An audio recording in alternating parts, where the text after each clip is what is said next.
alasan sebenarnya kenapa BTS mulai rilis lagu Inggris menurut Bang Si-hyuk. Dalam sebuah wawancara dengan Rolling Stone, Bang Si-hyuk berbicara tentang single berbahasa Inggris mereka dan kenapa BTS memutuskan untuk mulai membuat musik dalam bahasa Inggris. Sebelum Dynamite muncul, Hype sedang mencari lagu berbahasa Inggris untuk BTS.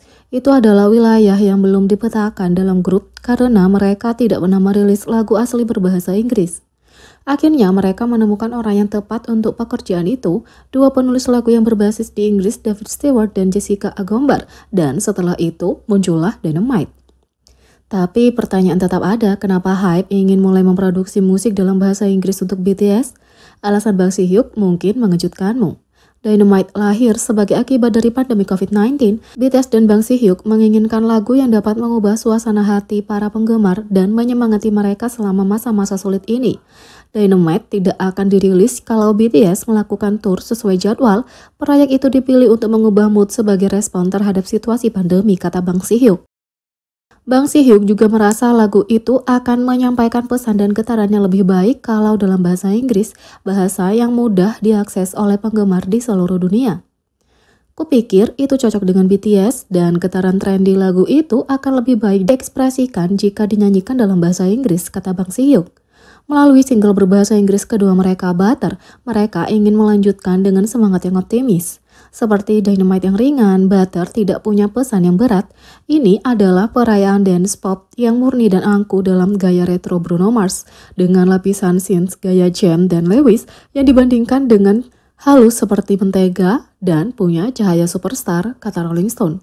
Para anggota setuju dengan analisis Rolling Stone terhadap lagu itu, mengungkapkan kegembiraan mereka terhadapnya. RM mengatakan, ini sangat energik dan sangat musim panas, ini punya kinerja yang sangat dinamis. Sepertinya alasan dibalik ketertarikan BTS untuk merilis lagu berbahasa Inggris sebenarnya cukup mengharukan.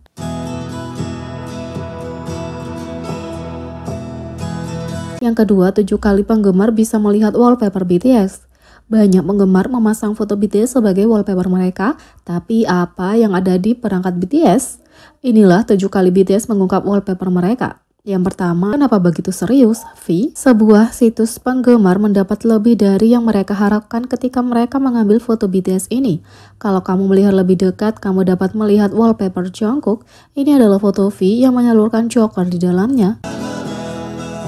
2. Tebak siapa? Wajah familiar di layar ponsel Jimin tidak lain adalah Suga.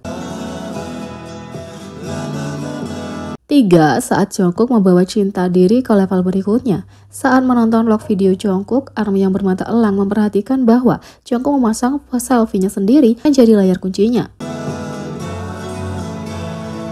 4. Diekspos oleh Fante. Saat V alias Fante mengambil foto J-Hope ini, dia juga mengabadikan wallpaper di komputer J-Hope. Artis dalam foto itu adalah Tinashe yang merupakan idola J-Hope saat itu. 5. Pikiran besar berpikir sama. J-Hope bukan satu-satunya penggemar Tinashe di BTS. Selama siaran langsung, penggemar melihat Tinashe di ponsel RM. 6. Cameo terlucu. Situs penggemar V akhirnya mengabadikan 2 bintang dalam satu foto. Layar kunci V adalah foto aktor cilik Song Min-guk dari variety show The Return of Superman. 7. Bonus wallpaper. Kembali pada tahun 2016, Jin mengatur fotonya sendiri sebagai wallpaper komputernya, kemudian membagikannya kepada seluruh dunia melalui Twitter.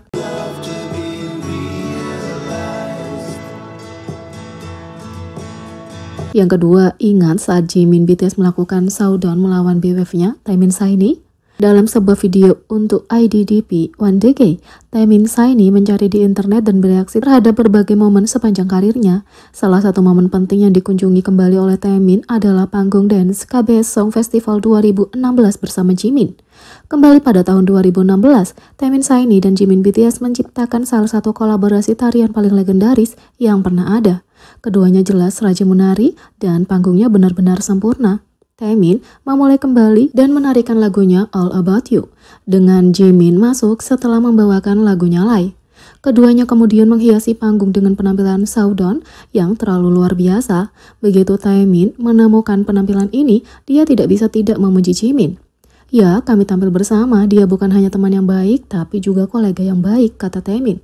Lebih lanjut, Taemin berbagi bahwa kolaborasi dengan Jimin adalah kenangan berharga baginya, karena dia hebat untuk diajak bekerja sama. Taemin mengatakan, aku bersenang-senang berkolaborasi dengannya, aku membuat kenangan yang berarti.